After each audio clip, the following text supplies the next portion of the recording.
Today challenge movie related challenge. இதில் hero வந்து எதுக்குமே ஆகாதவன், எதுக்கும் உருப்படவே மாட்டான்னு நினச்சிட்டு இருக்காங்க.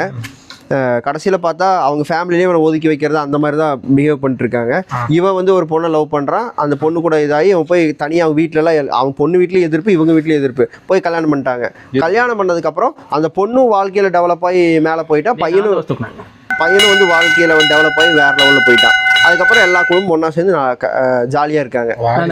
சூரியவம்சம்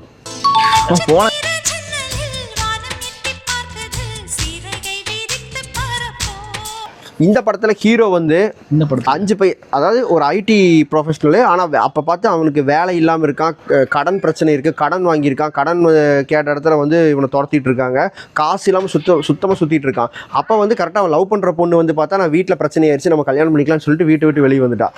வீட்டை விட்டு வெளியே வந்தோடனே இவன் கூட்டிகிட்டு போகணும் வச்சு, அவகிட்ட இருக்கிறது ஒரே செயின், சரி அதை வச்சுட்டு அது வெளியே போகலான்னு சொல்லி அதெல்லாம் அடகு வச்சுட்டு வெளியே போகிறாங்க. அதை அடகு வைக்கிறதுக்கு போகிற வழியில் ஒரு திருடன் வந்து அதையும் பிடுங்கிட்டு போயிட்டான். அதை பிடிங்கிட்டு போய் காசு இல்லாமல் ஆயிடுச்சு. அன்னைக்கு வந்து என்னாச்சுன்னா அவன் யார்கிட்ட கடன் வாங்கினானோ அவங்ககிட்டயும் மாட்டிட்டான். ஓகேவா? அதுலேருந்து இவன் தப்பிச்சு எப்படி வெளியே வந்தான் அப்படிங்கிறத கதை. கடைசியில் பார்த்தா அன்னைக்கே அந்த ப்ராப்ளம் வரும். ஒரே நாள் நடக்கிற ஸ்டோரி, நேரம் நடக்கிற ஸ்டோரி.